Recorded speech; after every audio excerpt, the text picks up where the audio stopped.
Good morning, church. Happy Sabbath. I sincerely hope that each of us can experience the unchanging love of the Lord today and share the grace we have received with others. How did you feel when you came to church today? What brought you here? When I was working as a youth pastor a long time ago, there was an interesting young man at the church. He always dyed his hair yellow, and to me, he didn't seem very well dressed. His words and actions also came across as quite wild. But he attended church regularly.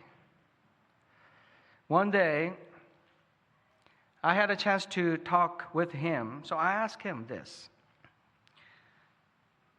why do you come to church? As a young pastor, I realize now that it wasn't the most appropriate question to ask, but back then, I was young and very curious. I couldn't help but wonder about the way he dressed, spoke, and acted.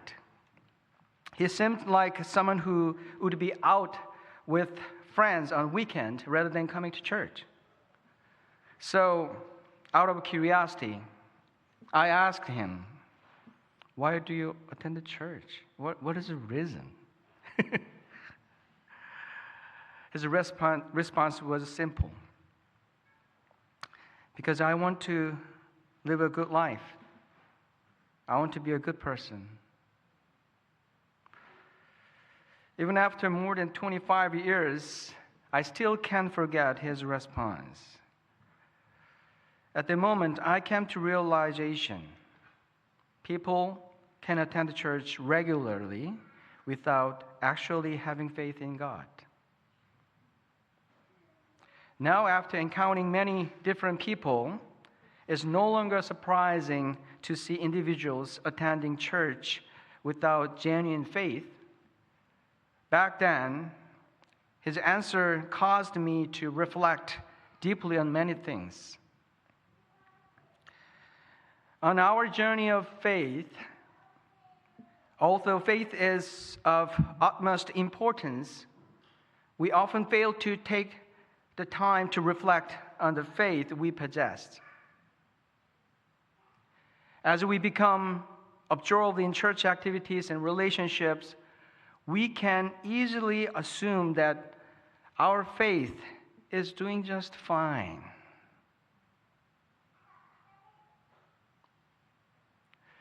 But if our actions don't naturally align with our faith, instead of adjusting our behavior, we should first examine the state of our faith.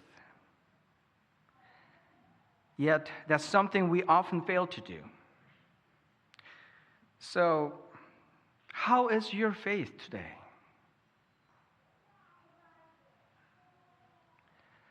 The Bible is filled with the stories about faith. It teaches us that through faith we receive salvation, that the righteous live by faith, and that with faith all things are possible. When we hear these teachings, faith can often seem like a universal key. If faith is truly as essential as the Bible says, then we should take time to reflect on whether we genuinely possess this kind of faith. In Mark 9, we find another story about faith. In verses 14 through 29, there is a scene where Jesus heals a boy possessed by an evil spirit. After coming down from a mountain, Jesus finds his disciple in the middle of a dispute with a crowd. A large number of people had gathered to witness the situation. The reason for the dispute was that the disciples had been unable to cast out the evil spirit from the boy. A man had brought his demon-possessed child to Jesus' disciples, but none of them were able to heal him. As a result, the people around them began to mock the disciples and criticize their lack of power. At that moment, Jesus appeared. In front of the desperate father and the disciples who had failed to help, the Lord said the following in Mark 9:19. He answered him and said, "O faithless generation, how long shall I be with you? How long shall I bear with you? Bring him to me." In these words, we sense a different side of Jesus' emotions, one that contrasts with his usually gentle and compassionate demeanor. It's as if he's saying, "Is your inability to act rooted in a lack of faith?" It's as though he's expressing, "I've placed you in countless miracles and have shared many teachings to help you believe, yet you remain distant from true faith. What more can I do?" This moment seems to be a powerful call from Jesus, urging them and us to grasp the true importance of faith. Indeed, in Mark 6, before Mark 9, we see that the disciples had already demonstrated the ability to cast out demons and heal the sick. They had experienced the moments of active faith. It's striking that at one point they were able to perform miraculous work through their faith. Yet, in this particular situation, they appeared powerless and helpless. These same disciples who had previously shown great belief and ability suddenly found themselves overwhelmed by a lack of faith. Those who once followed Jesus with faith and joy suddenly appeared as people without faith, becoming target of ridicule and criticism from others. What happened to them? Remember, our loving Lord is most compassionate toward us when our faith is lacking. No matter how great your experiences of faith may have been in the past, what you need now is faith for today. You need a faith that speaks to the specific situations and environments you face now, different from what they were before. You need a faith to confront the unique challenges you carry today. Through these words, the Lord is gently urging you to examine the state of your present faith. According to recent research by Lifeway, 69% of Protestant pastors in the United States expressed growing concerns about the future of the nation and the world as it relates to their churches. Additionally, 63% said they are worried about the future of Christianity, both in the U.S. and globally.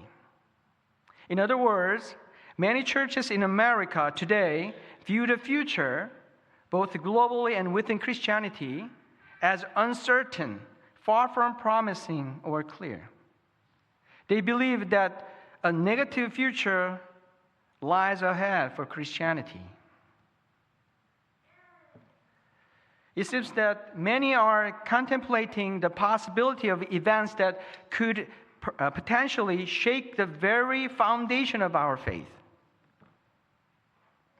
When such moments come, will we be able to remain steadfast in our belief? If we become entangled in the same worries and distractions as those who live without faith and fail to fix our eyes on God, we may find ourselves becoming people without faith, lacking the strength to face the challenges ahead. While Jesus was on the mountain, his disciples became preoccupied with trivial matters.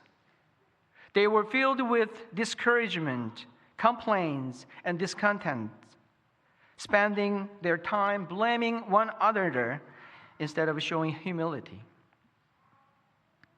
In the midst of this, they lost even the little faith they had and ultimately faced a rebuke from the Lord for their lack of faith.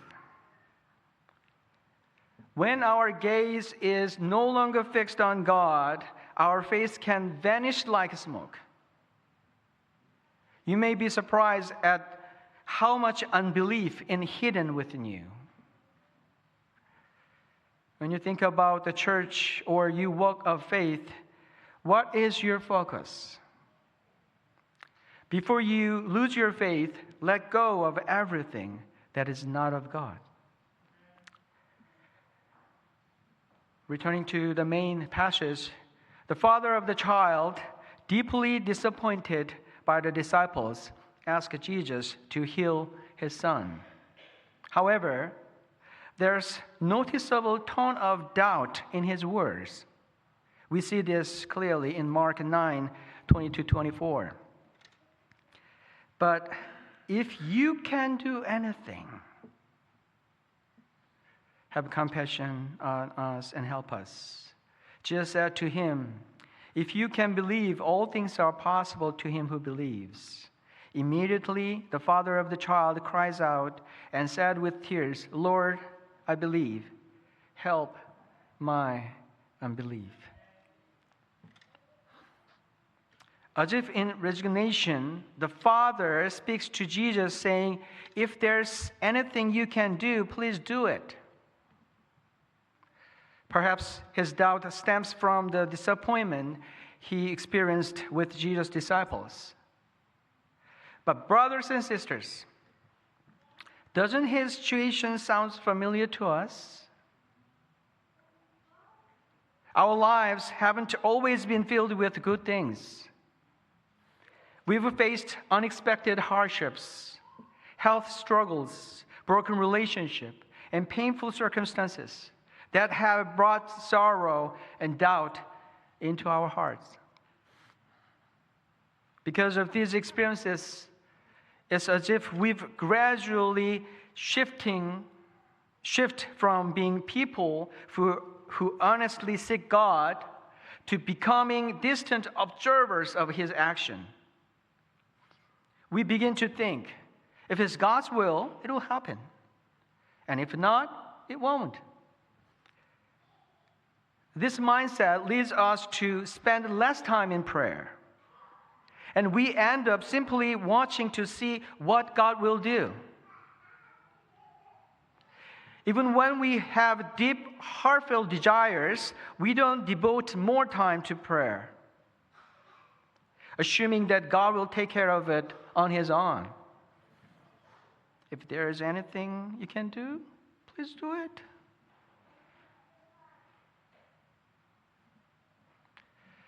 However, everyone, this kind of passive attitude does not reflect the heart of someone who is truly waiting on God's will or walking in strong faith. Those who seek to know God's will and live by faith are continually pleading with him in prayer. Believers are not merely spectators of their own lives. They actively engage with God, partnering with him in his word. True faith compels us to pray more fervently with deeper passion and greater earnestness.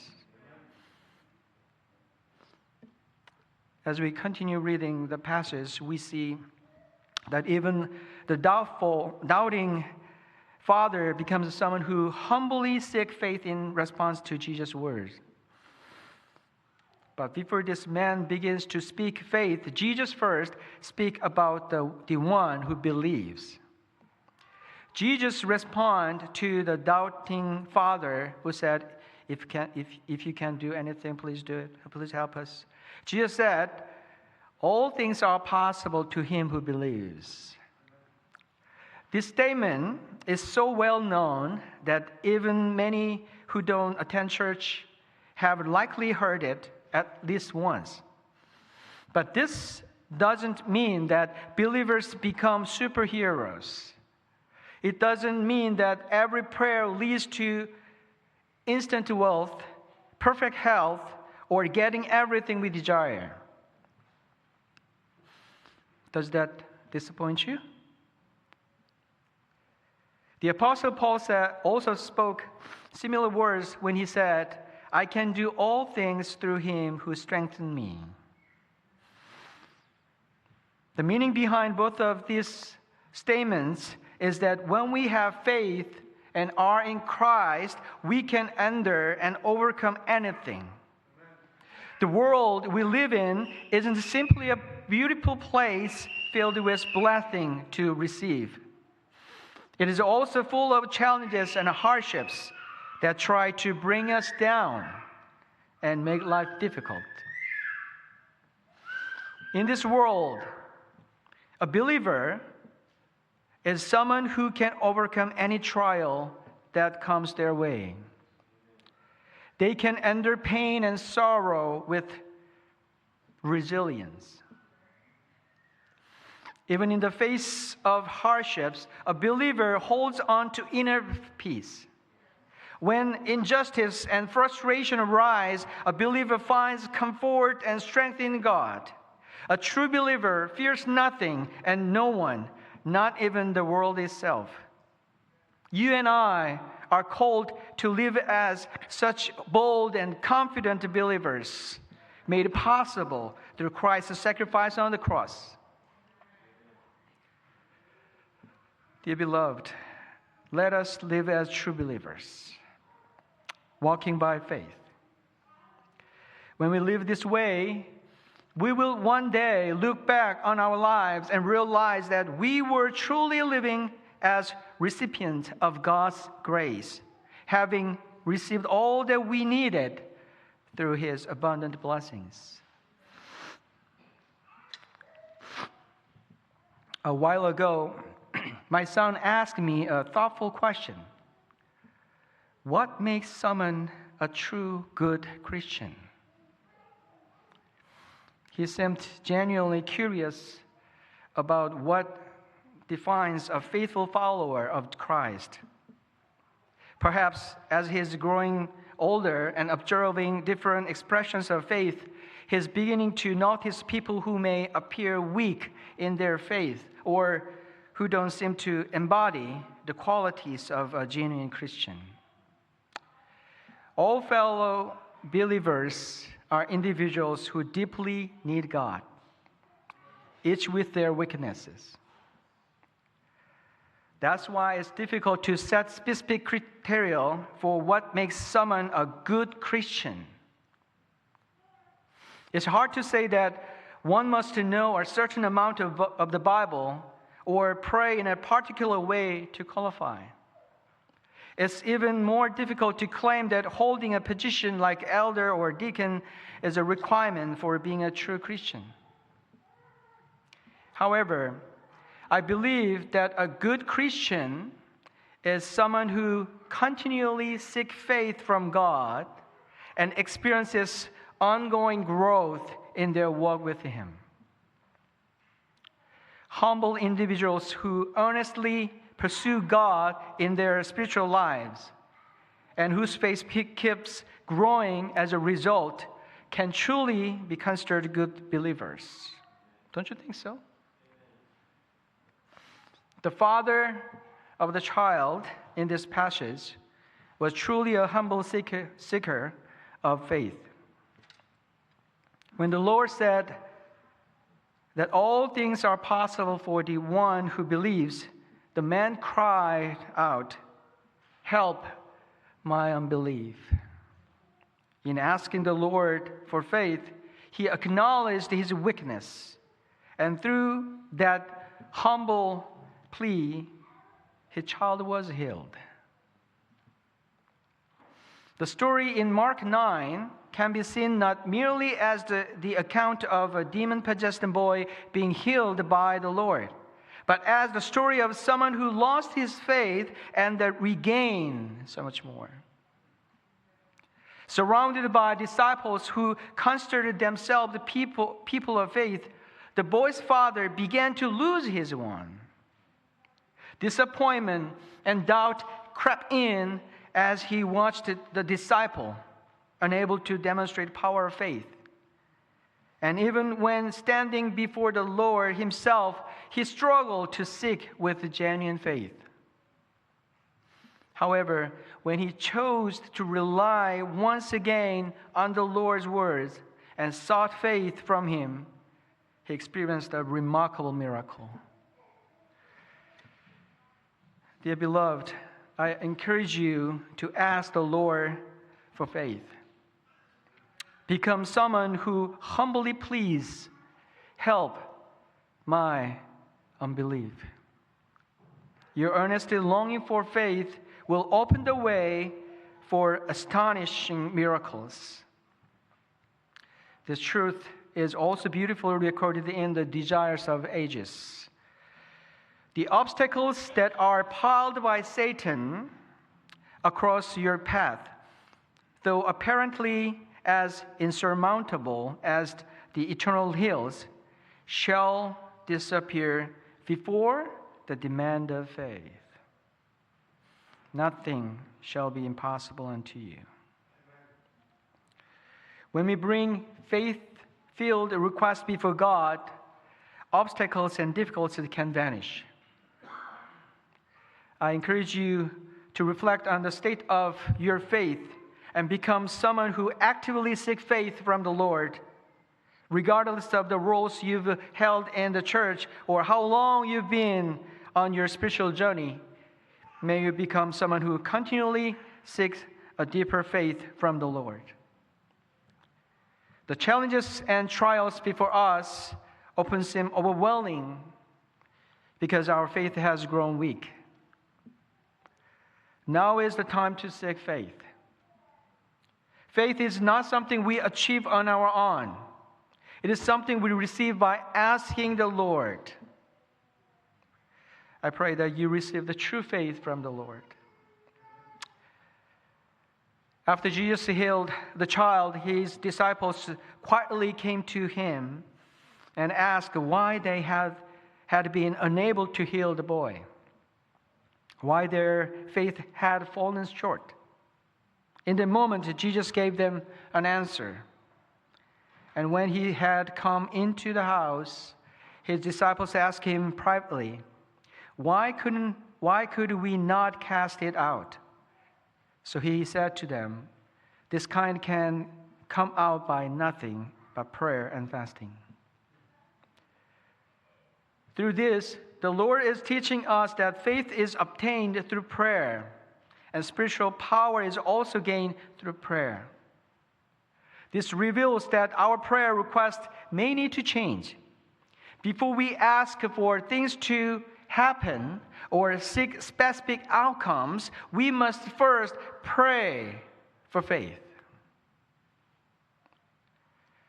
Through regular prayer, our relationship with God deepens and our faith grows, making all things, including miracles and spiritual strength, possible. As we worship together in this moment, I pray that your faith will be seen before God. When we say worship service, we are referring to a time when we offer ourselves in service to God through our worship. Hebrews 11:6 tells us that without faith, it is impossible to please God. This time of worship is an opportunity to express our faith in Him and to bring joy to His heart. This worship service is not a time to serve ourselves or to please our ears, our eyes. It is a time to serve God with our faith. Do not approach worship seeking to receive anything apart from faith. Instead, may each of you bring joy to God through your faith. We need faith in every moment. We cannot live today on faith we had yesterday. So ask the Lord for fresh faith for today. I pray that each of us will live not merely by our principles and beliefs, but by the faith that God supplies moment by moment. As we enter the coming week, may we humbly seek faith from God, praying, Lord, help my unbelief. God bless you all.